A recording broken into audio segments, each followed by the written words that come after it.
Our next speaker is Daniel Reyes, and he's Vice President of Strategic Markets at MKS Communications in Colombia. And Daniel will speak about how we coordinate national, regional, and city-level branding efforts. And that's an issue I think that most of us has faced in one way or another in our place branding efforts, and a very important topic. And Daniel has been the Chief Communications Officer of the Colombia Country Brand Office, where he really played a key role in the country's branding efforts. So it's great to have you here, Daniel. The floor is yours. So I'm going to talk about something that anybody who's ever dealt with any type of place branding has come across, and it's the difficulty of identifying where all of our places are exciting, diverse, full of so many things to see, to do, to eat, to meet. So nations, by definition, are hard to conceptualize. We all try to distill it down into a story. We're all talking about storytellers. That's what we are at the end. Storytellers about our places. But when you're talking about a nation, there are just so many stories that we have to look for different ways to tell this story, different tools. One of the tools we use is logos and slogans and advertising campaigns. And we break down our places into parts. That is what we do, basically. And we break it into different sorts of parts. One is smaller places, like regions. We talked about today the Greater Paris region. We divide into cities, and we go down into the Antwerp case, or in the case of Colombia, all of our different cities. We also break it down into topics. We talk about tourism, we talk about investment, we talk about culture, music, dining, and those are the parts, and we build a story around them. We build different stories. This is something that we all face. But how do you do when you have conflicting stories or different stories and different storytellers, everybody talking about the same thing? This image that you see in the back is a picture of Medellin, Colombia's second largest city. And this is the solution that the national government and the branding office of the Colombia Country Brand found to talk about Medellin. Medellin is a city that has a very clear identity of what it is as a city and what it represents and how it wants to present itself to the world, but they do not have a very strong graphical presence. So the nation brand offered to work with city administration and incorporated. The Colombia Country Brand is a dynamic brand that can be shaped even by citizens. Any citizen in the country can design their own version of the Colombia Country Brand and submit it to the Country Brand Office. So talking about engagement and empowerment, this is something that we built together with the Medellin office. We held events, different events, and this is part of an event we held in New York City to promote Colombia. And I'm going to show you now a short video that we did as part of that event.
We're talking about a city, but we're talking about it from a national perspective.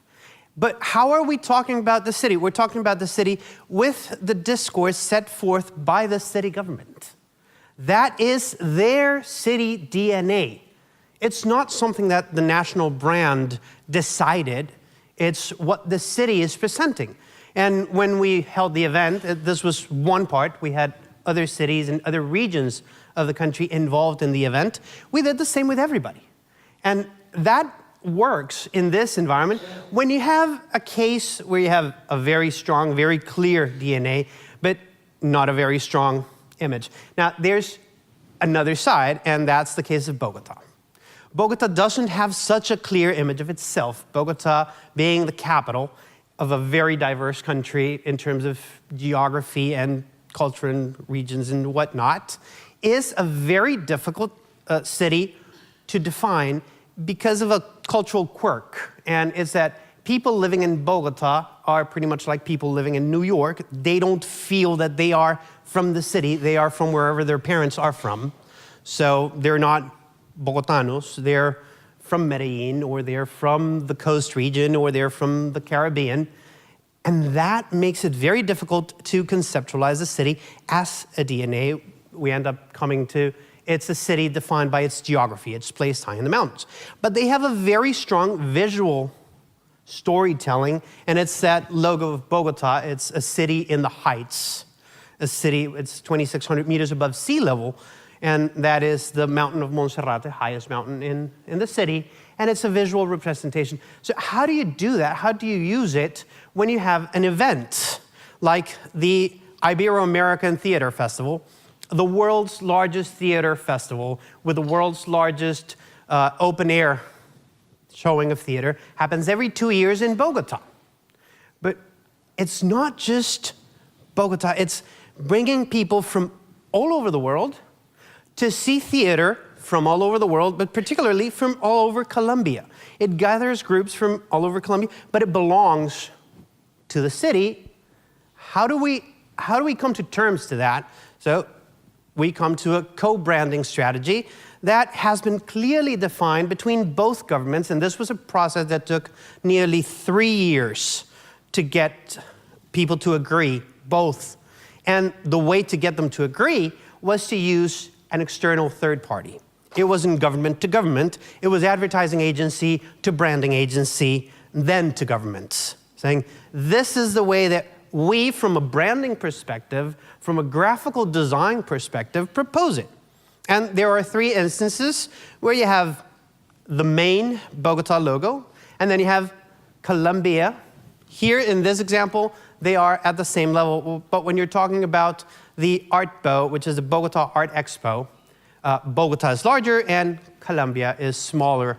But when we're talking about an international summit held in Bogota, Colombia is larger and Bogota is smaller. So they're always there in a graphic sense, in that storytelling tool that is a logo. And it helps us in a political sense also to establish priorities as to who's talking when. You know?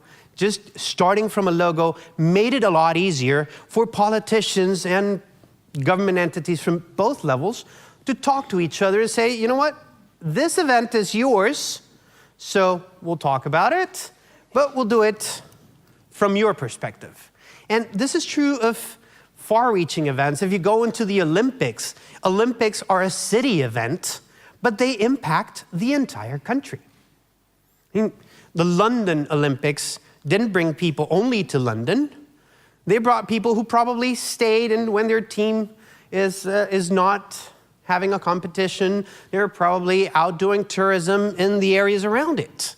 So it is something that goes beyond, but how do you communicate it? We held the Cali World Games. Now we have the WTO Summit in Medellin. Buenos Aires is hosting the Youth Olympics. And so many events work like that. How do you get city officials to relinquish a little bit of their spotlight to the nation? And that's by being the last name of a place, which brings me to another place called Cartagena. Cartagena is the odd man out. This is where we have differences. This is Cartagena, Spain. And they're holding the 35th Cartagena Jazz Festival. Whereas in Cartagena, Colombia, we're holding the Cartagena Music Festival. They're both Cartagena Jazz Festival, Cartagena Music Festival. Any similarities? You bet. One is in Europe, the other one's in South America. So be sure to check which Cartagena you're talking about before you make your flight plans. No? It's only 10-hour different flights. So, and that is what happens when they're not talking to each other. If you do not have a last name, we have a small town in Colombia, an industrial town that is called Madrid. It's very close to Bogota. It's not Madrid, Spain, obviously. But when you're in Colombia, it happened the other day to a friend of mine from outside of the country. We were driving around the countryside, fell asleep in the car, woke up. Where are we? We're in Madrid. I thought we were in Colombia. Yes, we are in Colombia. But there's a town called Madrid. And something just to add to close, it's something that happened to me this week. Driving from Heathrow to where I'm staying here, I saw a billboard that said, "Unlock New York City, unlock NYC," beautiful picture of the Brooklyn Bridge. Unlock means that the city is locked, and you need to have a key to open it, right? Well, the brand USA is based on a premise that the United States of awesome possibilities welcomes everyone, except if they're going to New York because they don't have the key. So there is a disconnection, and it's something that could have been solved by being as careful as just going online and saying, what is my nation talking about? Am I talking the same way my nation is, or am I talking about having a key when the other guy is talking about everybody's welcome? That is basically the issue that we're facing, and that's why sometimes you need a third party to come in and say, well, let's all get together and talk about what we can do. Thank you.